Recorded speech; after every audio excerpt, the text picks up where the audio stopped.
Hey guys, Shantier here, Flip2Freedom.com. All right, in this video, I want to talk about one follow-up hack that you can do that can literally triple your business. Most people that I have talked to in our mastermind groups and other masterminds are not even doing this.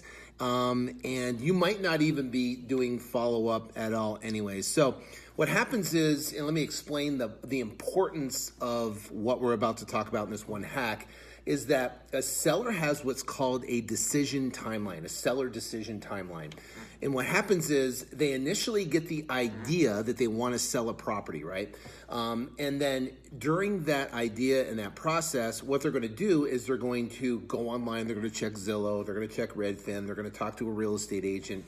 And they're at the beginning of the timeline in the seller decision timeline where eventually they're going to pull a trigger to sell the property. So if you meet the seller at the beginning stages of the timeline, they might say that they want retail. So you're going to go meet with them. You're going to generate the lead. You're going to go meet with them. And they're going to say they want retail. And you're going to throw that lead away and you're going to get rid of it, right? Now, what happened, that's what most people do because they just say the seller wants retail.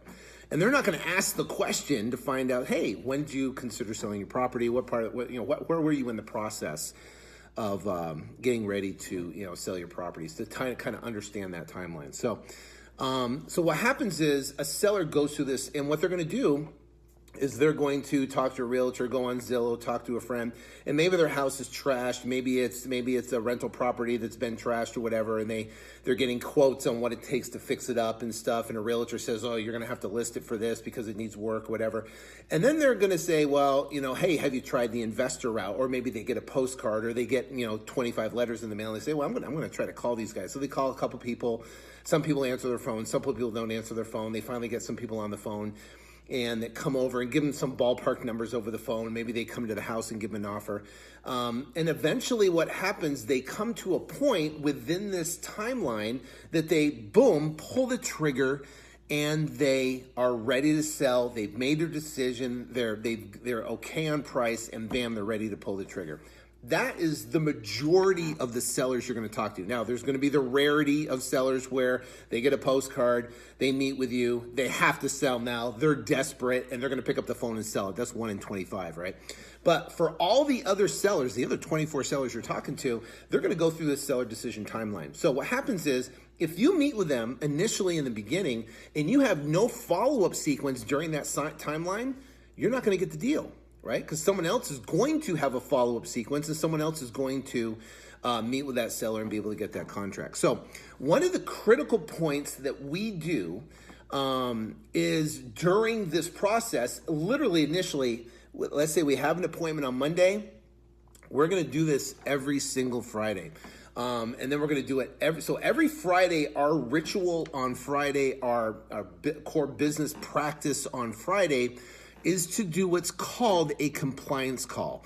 Now, a compliance call is incredibly important. We have our lead managers do it, and they're basically calling the seller with a list of stuff, right? And we'll go through them here real quick. The bottom line is that the compliance call allows us to get back in touch with the seller. This will work if you're a solopreneur doing everything yourself. You can call them back and you can do a survey of yourself, right? You can do that. That's no problem. I've done it. Say, hey, I just, we met on Thursday. I know we went through some information. I just wanted to revisit to see if you're, ready to sell or whatever the situation is. Talk to them. I know I made you an offer. Have you changed your mind at all? Have you thought about it? And you'll be amazed at what happens. Anyways, what we do, especially now, that's if you're a solopreneur. If you have a sales team, this is absolutely critical. If you're not doing it, it's imperative that you implement it ASAP. So what we do is we have our lead managers call every single Friday, and they're going to call their sales team, and they're going to ask a couple different things. First one is, did the rep, did so-and-so, David, Daniel, Brian, whatever, Alfonso, did they show up on time, right? Did they show up on time? If and we want to make sure, obviously, they're showing up on time. If they're consistently late, if you understand personality types and someone's a very analytical personality type, they believe their time's important. If someone doesn't respect their time and they show up late, it immediately breaks rapport, right? So knowing that they show up in time is critically important. If someone consistently does, guess what? I have a talk with them. Now, I get these that are Monday morning meeting. Every Monday, I get a stack of them. So the next things, did they show you the iPad presentation, right? Says, did they show you that? So we have an iPad presentation we go through. It shows you all about our company, what we do, how we do it. Did they show you the iPad presentation? If we get consistently no that they haven't shown the iPad presentation, guess what? I'm going to have a conversation with them, right? Because we have a specific, like a McDonaldized way on the 9-step seller conversion sequence, way we structure offers. And if they're not following that sequence, we're going to have a conversation, right? The next thing, on a scale of 1 to 10, 10 being 10 being great, and how would you rate your experience with the person with Brett per se? Now they can rate their experience with the person and they can get feedback. Well, hey, the person's a 1, he showed up late, he didn't really give information, he gave me a low ball offer, then he left. Well, guess what? We're gonna have a conversation. And then it says, were you able to agree upon a price for your house, right? Were you able to agree upon a price for your house? And it's either a yes or no, right? No, we didn't be able to agree on a price. Now, here is where it's critically important because now we're going to say, well, did they make you an offer on your house, right? What would and they go, yes, I made an offer. Were you able to agree on the price? Well, no. Well, why not? Well, he offered too low. Well, where do you need to be to get the deal done, right? So what happens is what we're doing is it's opening up the conversation about the offer. We have found more times than not where we're on the phone with a seller doing our compliance call. They offered 140 and they said, where do you need to be to get the deal done today? And they say 145. And guess what? We can make 145 work. It's still a $15,000 deal, right? And we'll say, okay, well, what we're going to do is we're going to have sales rep go over there and they're going to sign a contract with you and get you all signed up.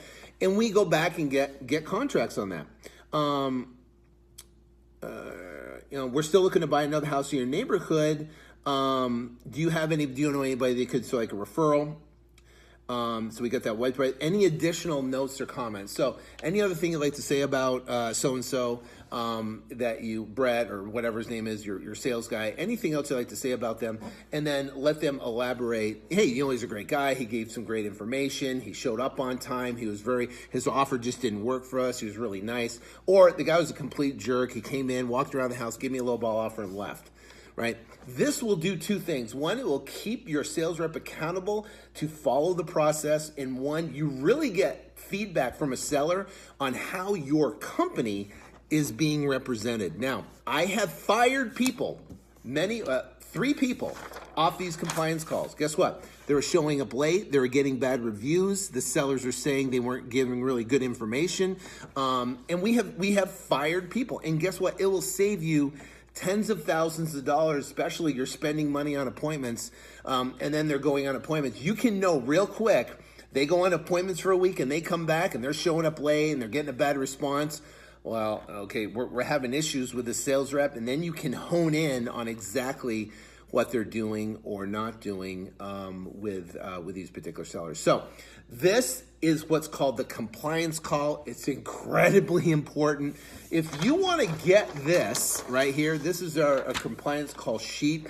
DM me. Just give me a DM with your name and email and put compliance sheet, name and email and compliance sheet. I'll have Aaron send you an email with a compliance sheet that we use. You can modify it, change it, do anything you want to make it yours. But the bottom line is this has been a massive bump for accountability in our business with our sales guys and also to getting contracts. We get at least 1 or 2 contracts every Friday that come in from these compliant calls because we're just a bit off. Or they make an offer, they talk to a couple other people and they really like the person. The offer is close. We go, what, I decided, I'm just gonna take the offer, right? I'm just gonna take the offer and go for it. So that's a compliance call. I hope you implement it in your business, you make some money on it, and I'll see you on the next IGTV. Take care and God bless.